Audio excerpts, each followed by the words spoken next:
another episode on my channel. Today we're going to talk about tethering using Lumix cameras.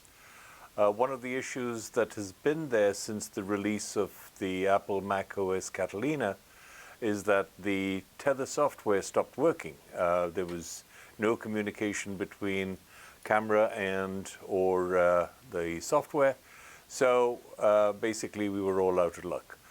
So one of the things that I just want to mention over here is that the software now is operational. You can tether, and the things that you need to be aware of are fundamentally two key elements. One is that the tether software must be version 1.7 or greater.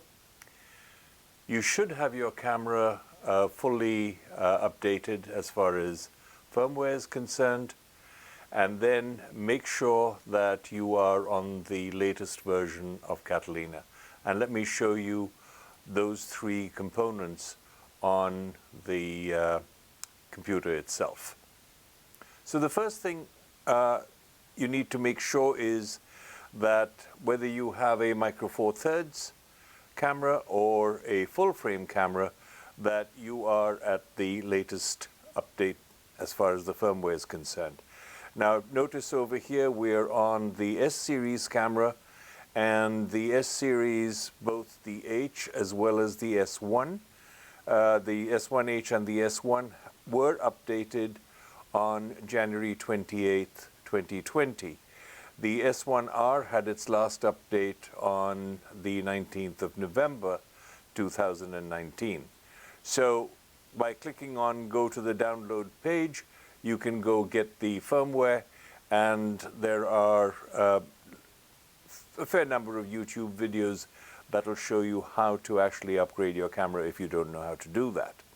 As far as the Micro Four Thirds series of cameras are concerned, here again there have been a bunch of updates, and most of them, the new ones, were in November of 2019. So make sure that you do have your camera software fully updated. The next thing you need to make sure is that you go to the Lumix Tether download page and make sure that your Lumix Tether is at version 1.7. If it's not, you need to download the latest version and update your computer. This is the software that is going to work. Proviso, your Apple software, and if I go to About This Mac, is the Mac OS Catalina should be version 10.15.3. If it's not 10.15.3, you're going to be out of luck, so make sure that you have your Mac OS updated. My preference is just to leave the software update automatic, and Apple does a pretty good job of updating it during the time that you're not using your computer, particularly at night. So these are the key things you need to be aware of as far as the software is concerned. So the next thing we want to look at is, how does one connect the camera to the computer? And in order for me to show you that, let me just switch over to another view. The key to successful tethering is really dependent upon your using good cables. I like to use these cables from Tether Tools. They're really well made, and the nice thing about them is that the connections stay put. They are not loose. They don't cause any kind of issues, because what's going to happen with a bad cable is you'll end up disconnecting the camera from the computer, and you may end up in a situation where you think you've taken an image and the image does not go through because the cable either disconnected or just didn't transmit correctly. So the cable that I've got on top over here, this one, with this extra fat repeater or amplifier, is really a cable designed to have a female USB-A on this side and a male USB on this side. Now, what this cable will allow you to do is to hook this up to any computer that has USB-A, and on the other end you can use cables that typically are supplied with the camera so that you can connect your camera to your computer and achieve tethering that way. In the situation that I'm in, I am not going to be using that cable. What I will use is this cable, which has a USB-C on both ends. My MacBook Pro is a USB-C, so I get one end connected to the MacBook Pro, and the other end I will hook up to my camera into the port that is just above the HDMI port. And that's a USB-C port, and it's very stable. When I'm actually tethering and doing this in studio for actual work, I will use either a jerk stopper or any of the other devices that you can get to prevent the cable from coming away from your camera. Now, when you have your camera connected like this, the first thing that's going to happen is when you turn your camera on, the camera is going to ask you what kind of connection you're going to be making. So I'm just going to put up the screen here so you can see what I'm talking about. And what you want to do is, if you can see this, turn this around, I turn the camera on, and it gives you a message basically asking for what type of USB connection are you going to be making. So it says, please select the USB mode. The first one is PC storage, the next one is PC tether, and the third one is PIC bridge. But since we are going to be tethering, you put the system onto PC tether, and you can just half click the shutter button and achieve that connection. At this point, you can now start your software on the laptop and continue with the process of capturing images. Here I have Lumix Tether on my menu bar. I click on it and it's now starting up. And as you can see, it is version 1.7. And right away, we get two windows. One window on the left, and you can actually move this wherever you want. But I have it here on the left, which basically tells me that I'm connected to the S1R.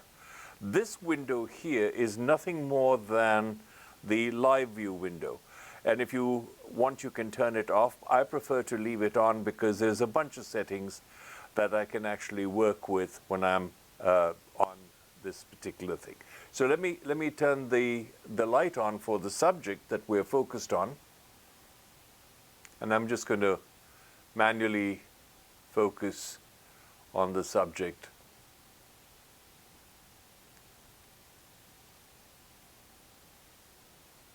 I can see the focus peaking, and basically I'm now focused on my subject. So what you're looking at is the live view of my computer screen. On the left-hand side are the controls, and basically the controls are for triggering the shutter of the camera or doing a video recording. And of course, you can adjust any of the other settings, and I'm not going to go into all this detail because that's something you can visit yourself and make sure that you understand exactly how the software works. So fundamentally, at this particular point, if I was to press the shutter button, it's taken an image. And this particular image, you can see, is now being overlaid on top of the live view window as the preview. So it's showing you a preview of what was captured. Now, what's really happened in this situation is that the image needs to go somewhere. And how do you know where it's gone? So in order to ascertain where and how you're going to take and place your images or record your images, you need to actually make sure that you do the following. Go to the settings button on the left panel, or wherever you have this panel, go to the settings button, and you will see a window pop up which basically talks about a bunch of things. Storage location is the first one, and you can change that to be just memory card plus PC, or just the PC. I like to leave it on memory card plus PC because it automatically gives me a second copy as a backup. The import folder is basically either the setting that you provided, or it'll automatically go into the pictures folder if you select pictures. I want to control where these images are going, so I leave it on user setting. The next one is where exactly do you want this user setting to point to? So you have to create a folder that you are going to be using as the input folder. So as the camera records, it goes to a particular folder that you have picked. In this particular case, I have referenced a folder on my desktop, and when I click on it, it says Lumix Tether would like to access. Now this is basically a Catalina issue. It's not an issue, it's just a feedback that it gives you. You just say OK, and it'll open up your file folder finder, and you can now pick whatever folder you wish to use. So I'm using a folder that I have entitled Lumix Watched. And as you can see, Lumix Watched has a file that is sitting over there. Now, let me take a second image. And you can see the second image was captured, and it has now arrived in the Lumix Watched folder. So as you take images, those images will be populated inside this Lumix Watched folder. All right. Now, since that setting is done, the rest of it basically are functions that you can apply if you want to, or if you don't have to. One of the key things is, if let's say you're doing a lot of work in studio and you want to have multiple folders of the images as you take them, you can set it to capture images by date, so it'll create subfolders inside the main folder that you have, and those images will be then sorted by date into individual file folders. The next thing you can do is to change the file name if you so want, and so on and so forth, and I'm not going to go into all of that detail. But how does one actually use this to our advantage so that we can have the client, if we have a client in our studio or somebody that we're working with even remotely, to be able to see what these images are? Now, if you have a Canon camera or a Nikon camera or a Sony camera, in some cases, you are able to do tethering with Lightroom. You can actually use Lightroom as your tethering software and use its controls to manage the camera. Not 100% that it's going to work every time. It's a little flaky, but in the most part, it does seem to work. However, when you have a camera like a Olympus or a Panasonic or some of the other newer cameras, the Lightroom tethering doesn't work.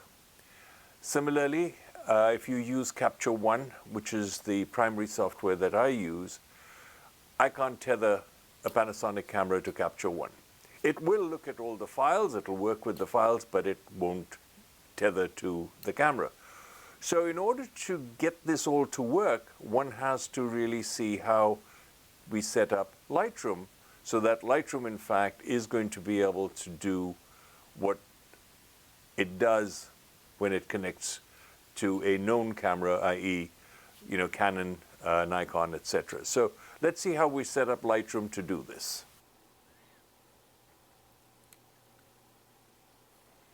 And as you can see here, we're in the Pictures folder. We're seeing two folders in here, and that's about it.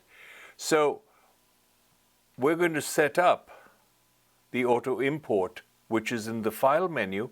Auto import, you see Enable auto import already checked, but we need to go into auto import settings. And in auto import settings, the first thing we're going to do is, of course, enable auto import, and that's what you saw the check mark already placed over there.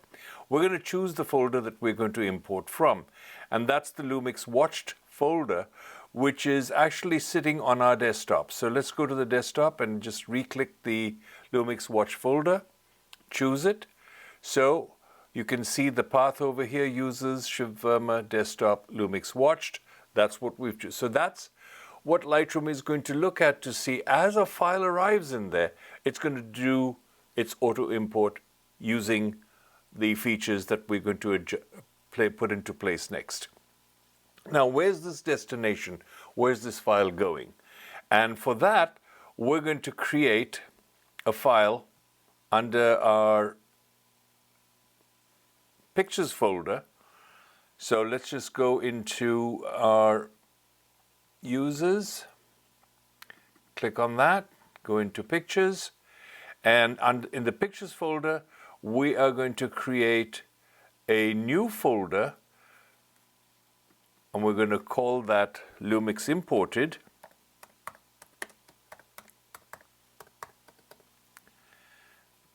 Create that, and that's basically what we're going to choose. And in Lumix Imported, we're going to create a subfolder and give it a name, and that's the subfolder that today's images are going to go to, and I've just created one called 1. If you go back into the hard disk, go into Users, go into my Pictures directory, you will see a folder over here called Lumix Imported, but there is no 1 over here right now. It will create that as images are brought in. All right. Now, we've done that, but what we have going on for us is, looking at this Pictures folder, there is nothing, right?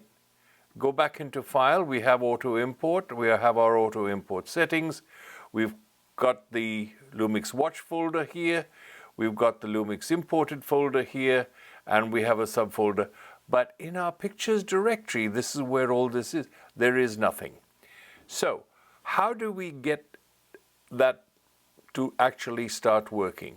And once again, it's one of those great Adobe Lightroom features where you have to get out of Lightroom and go back in. So we quit Lightroom and reopen Lightroom. So you restart Lightroom, and once Lightroom is up and running, we're going to take our first image. Let me get the light turned on. And once the light is on, I'm going to grab my first image.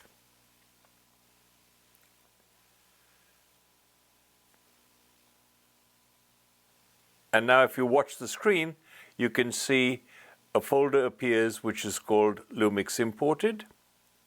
And within that, there is a subfolder called 1, and that's where our first image is.